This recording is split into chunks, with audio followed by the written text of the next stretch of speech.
Salut Sydney, merci d'avoir accepté cette invitation. Alors j'ai 3 questions à te proposer. Nous sommes les dernières générations à être nées, à avoir grandi sans la robotisation massive, sans l'intelligence artificielle, sans la menace même d'un transhumanisme. Quel est selon toi le sens d'être un être humain? Ça veut dire quoi pour toi?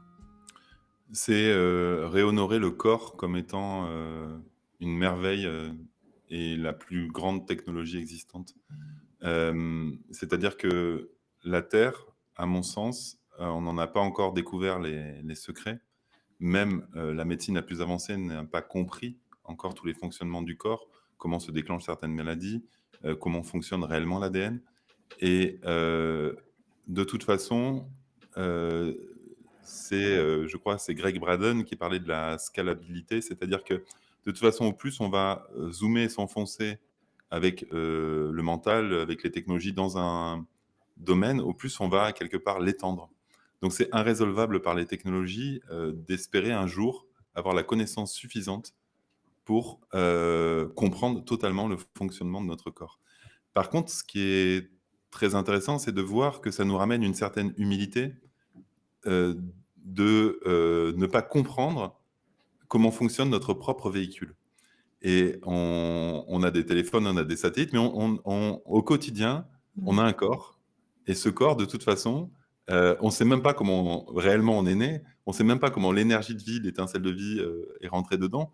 On ne sait même pas finalement, si on est Dieu, si on n'est pas Dieu, si Dieu est à l'extérieur, si c'est nous, si on fait l'expérience de s'observer nous-mêmes. Heu et c'est ça qui est très, très intriguant, c'est, finalement de se dire: «Ben, ce véhicule, j'en connais rien et pour autant je vais jouer avec et je vais, célébrer la vie». Et pour moi, c'est ça qui m'amène souvent, à redescendre de mes piédestals et à reprendre un peu d'humilité. C'est de se dire: «Ben, tout ce qui m'entoure finalement, j'y comprends rien, et pour autant c'est merveilleux et magique». Et je crois que conserver cette magie, face à la vie et la revoir comme, depuis l'œil de l'enfant, permet à mon sens de garder ce côté humain. Mmh, merci, c'était justement la deuxième question. Qu'est-ce que nous aurions selon toi à préserver ou à léguer pour les générations de demain?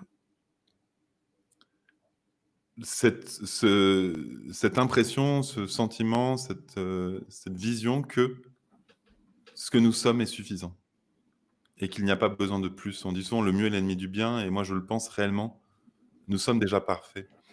Je pense pas qu'il y ait une seule évolution qui ait pas un pendant négatif.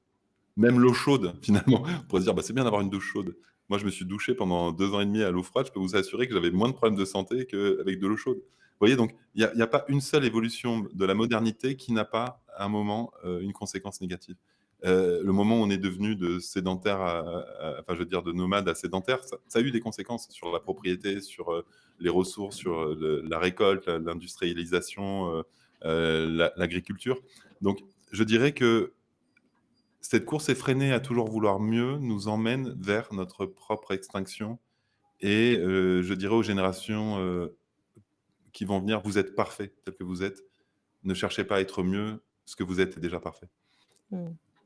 C'est magique, avec toi tu réponds, dans la deuxième question aussi à la troisième. Quelle C'est ça. serait selon toi la plus grande menace pour l'humanité actuelle ou en devenir? Se nier elle-même, c'est, cesser de s'aimer.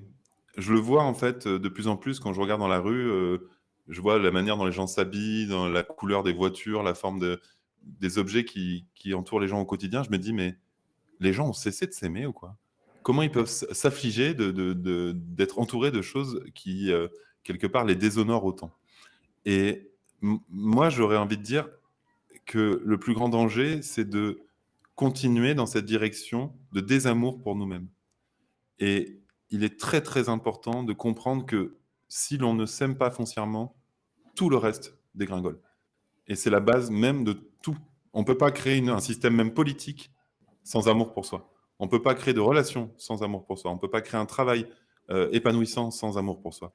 Et donc, je dirais que le plus grand danger, c'est de croire qu'une machine ou un robot ou Maurice ou je ne sais pas qui d'autre est mieux que nous, en fait. C'est vraiment, voilà, c'est retrouver cet amour pour nous-mêmes et le remettre au centre de notre rapport au monde. Et à partir de ce rapport-là au monde, tout est possible. Super, on va rester sur cette très belle parole. Merci beaucoup Ciné, merci. Merci à toi.